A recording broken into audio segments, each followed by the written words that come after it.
محترم ناظرین کرام، السلام علیکم ورحمۃ اللہ وبرکاتہ۔ آج ہم انشاءاللہ عز و جل مزید چند احادیث اردو ترجمہ کے ساتھ پڑھیں گے۔ آپ سے گزارش ہے کہ ان احادیث کو یاد کرنے کی کوشش کریں، کیونکہ احادیث یاد کرنے کے بے شمار فوائد ہیں، بہت سارے فضائل ہیں۔ دیکھیے، رسول اکرم صلی اللہ تعالی علیہ وسلم کا فرمان عالی شان ہے، یسروا ولا تعسروا وبشروا ولا تنفروا۔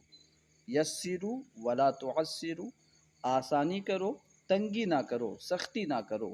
وبشروا ولا تنفروا، اور اللہ کے فضل و عطا کی خوشخبری دو۔ بشروا، خوشخبری دو۔ ولا تنفروا، اور تم لوگوں کو متنفر نہ کرو، یعنی لوگوں کو صرف اللہ کے عذاب سے ڈراتے مت رہو۔ تو یسروا ولا تعسروا، یسروا ولا تعسروا وبشروا ولا تنفروا۔ حدیث نمبر 42 ہے، ما تواضع احد للہ الا رفعہ اللہ۔ جو شخص اللہ تعالیٰ کی خاطر تواضع و انکسار اختیار کرتا ہے، اللہ تعالیٰ اسے ضرور اونچا کر دیتا ہے۔ ما تواضع احد للہ، ما تواضع احد للہ الا رفعہ اللہ۔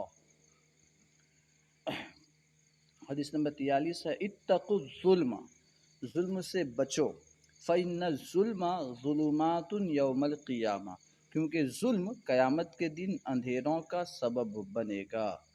اتقوا الظلم، اتقوا الظلم فإن الظلم ظلمات یوم القیامہ۔ لا یؤمن احدکم حتی یحب لأخیہ ما یحب لنفسہ۔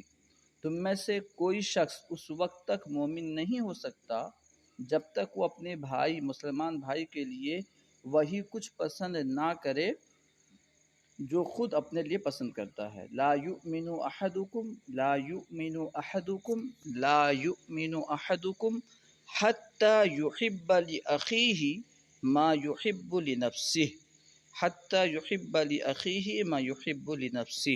لا یؤمن احدکم حتی یحب لأخیہ ما یحب لنفسہ۔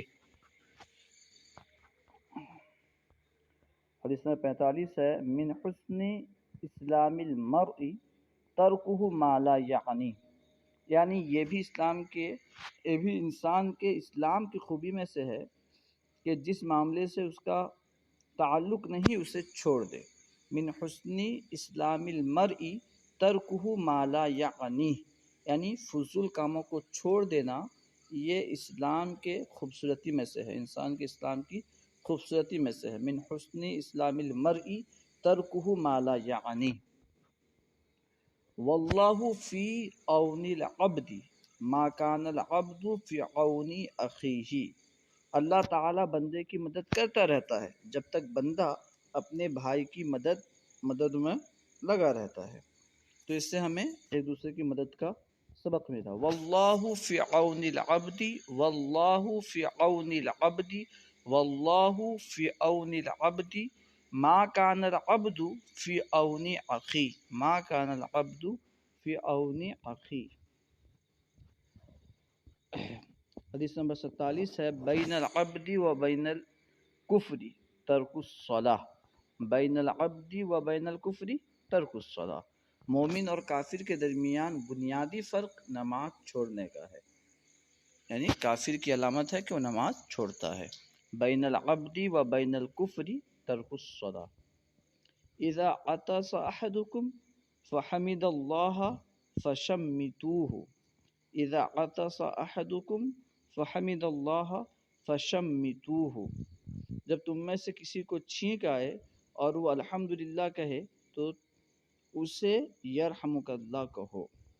اذا عطس احدکم فحمد اللہ فشمتوہ۔ حدیث نمبر 49 ہے، من احدث فی امرنا ھذا ما لیس فیہ فہو رد۔ من احدث، جس نے پیدا کیا، ایجاد کیا، فی امرنا ھذا، ہمارے اس امر میں، یعنی ہمارے اس دین میں، ما لیس فیہ، جو اس میں سے نہیں ہے، فہو رد، تو وہ مردود ہے۔ من احدث فی امرنا ھذا ما لیس فیہ فہو رد، جس نے ہمارے اس امر یعنی دین میں نیا طریقہ ایجاد کیا جو حقیقتاً اس میں نہیں ہے تو وہ طریقہ مردود ہے۔ مطلب یہ ہے کہ جو نیا طریقہ قرآن و حدیث کے خلاف ہو، ورنہ تو بہت سارے نئے طریقے، علم نحو، علم صرف، عربی میں اعراب لگانا، یہ سب تو پہلے زمانے میں نہیں تھے، نئے پاک کے دور میں نہیں تھے۔ تو جو قرآن و حدیث کے اصول کے خلاف نئے طریقے ایجاد کیے جائیں جو قرآن و حدیث سے ٹکراتے ہوں تو وہ ضرور مردود ہے۔ من احدث فی امرنا ھذا ما لیس فیہ فہو رد۔ من کان یؤمن باللہ والیوم الآخر فلیکرم ضیفہ، جو شخص اللہ تعالیٰ اور آخرت کے دن پر ایمان رکھتا ہے اسے چاہیے کہ اپنے مہمان کی عزت کرے۔ من کان یؤمن باللہ والیوم الآخر فلیکرم ضیفہ، من کان یؤمن باللہ والیوم الآخر فلیکرم ضیفہ۔ حدیث نمبر 53 ہے، من کان یؤمن باللہ والیوم الآخر فلیقل خیرا او لیصمت، تو جو شخص اللہ تعالیٰ اور آخرت کے دن پر ایمان رکھتا ہے اسے چاہیے کہ اچھی بات کہے یا چپ رہے۔ من کان یؤمن باللہ، جو اللہ پر ایمان رکھتا ہے، والیوم الآخر، اور آخرت کے دن پر، فلیقل خیرا، تو وہ اچھی بات کہے، او یصمت، یا پھر وہ خاموش رہے۔ من کان یؤمن باللہ والیوم الآخر فلیقل خیرا او لیصمت۔ حدیث نمبر 54 ہے، من یرید اللہ بہ خیرا یفقہہ فی الدین، اللہ تعالیٰ جس کسی کے ساتھ بھلائی کا ارادہ فرماتا ہے اسے دین کی سمجھ عطا کر دیتا ہے۔ من یرید اللہ بہ خیرا یفقہہ فی الدین، اللہ تعالیٰ جس کے ساتھ بھلائی کا ارادہ فرماتا ہے اسے دین کی سمجھ عطا فرماتا ہے۔ لیس منا من لم یرحم صغیرنا ولم یعرف شرف کبیرنا، اس کا ہمارے ساتھ کوئی تعلق نہیں، لیس منا، وہ ہم سے نہیں، یعنی اس کا ہمارے ساتھ کوئی تعلق نہیں جس نے ہمارے چھوٹوں پر شفقت نہ کی اور ہمارے بڑوں کی عزت و شرف کو نہ پہچانا۔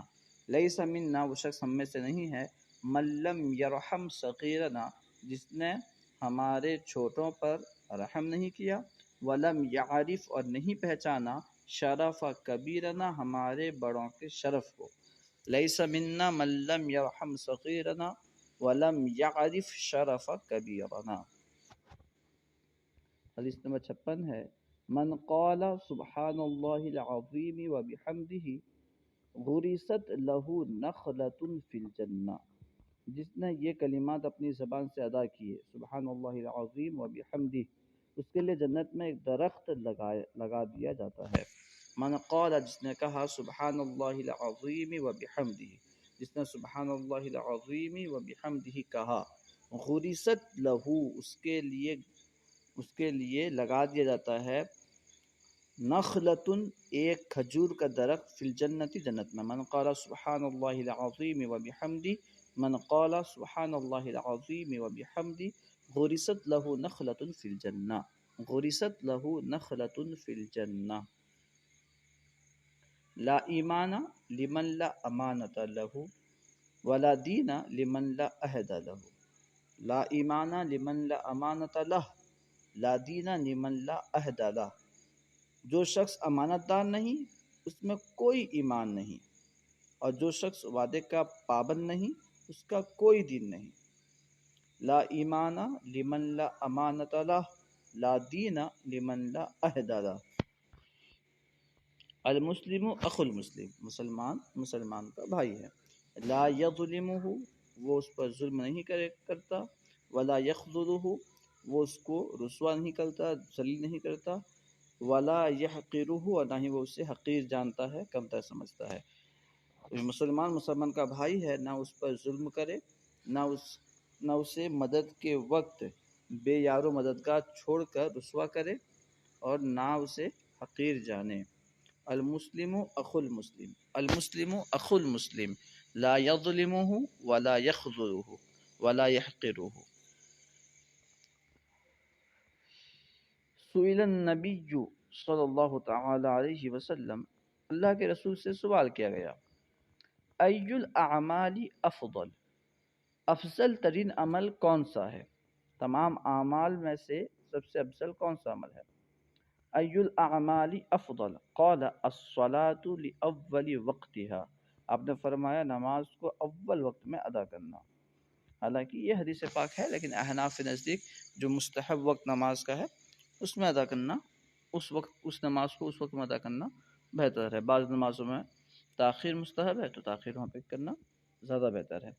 سئل النبی صلی اللہ تعالی علیہ وسلم ای الاعمال افضل ای الاعمال افضل قال الصلاة لاول وقتها ان اللہ لا ينظر الى صورکم واموالکم ولیکن ينظر الى قلوبکم واعمالکم، اللہ تعالیٰ تمہاری شکلوں اور تمہارے اموال کو نہیں دیکھتا بلکہ تمہارے دلوں اور اعمال کو دیکھتا ہے۔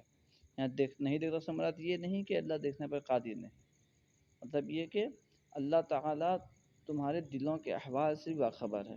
تم بظاہر نیک اعمال کر کے لوگوں کو تو دھوکہ دے سکتے ہو کہ ہاں نیک اعمال کر رہے ہو، لیکن اگر دل میں اس سے مقصود لوگوں کو راضی کرنا یا دنیاوی مال کمانا ہو تو پھر وہ عمل تو اللہ کی بارگاہ میں مقبول نہیں ہوگا۔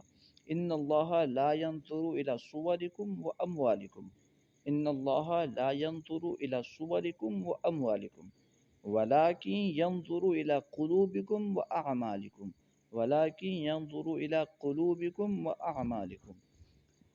آپ حضرات سے گزارش ہے کہ اس ویڈیو کو بار بار سنیں اور ان احادیث کو یاد کرنے کی کوشش کریں۔ ان احادیث سے بہت سارے مسائل کا حل ہو سکتا ہے، اور ان احادیث کو اگر آپ یاد کر لیتے ہیں تو بہت سارے بیانات آپ ان احادیث کو ایک ایک حدیث کو لے کر کے ایک ایک عنوان کے تحت بیان کر سکتے ہیں۔ اللہ تعالیٰ کی بارگاہ میں دعا ہے کہ اللہ تعالیٰ ہمیں یاد کرنے کی توفیق عطا فرمائے۔ السلام علیکم۔